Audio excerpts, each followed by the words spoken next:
Media সকলে নয়, দুই একজন মগজ বিগড়ে গেল, তারা আমার কথাটাকে উল্টায় ফেললেন। তারা বললেন যে জামায়াতের আমির আওয়ামী লীগকে ক্ষমা করে দিয়েছেন। আওয়ামী লীগ শব্দটাও আমি মুখে আনিনি। আমি তখন ওই মিডিয়াকে জিজ্ঞেস করলাম যে আপনার কানে কি তালা ছিল আর চোখে কি আপনি স্টিলের চশমা পরেছিলেন? কেন আপনি আপনার কথা আমার উপর চাপাই দিলেন? আপনি তো এই নিউজটা করেছেন পারভার্টেড নিউজ, ন্যায় ভ্রষ্ট নিউজ।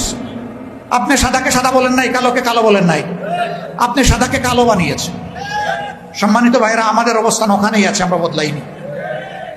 আমরা বলেছিলাম আমাদের সহকর্মীদেরকে চতুর্দিকে সতর্ক দৃষ্টি রাখুন, কেউ যাতে সমাজকে অস্থির করতে না পারে।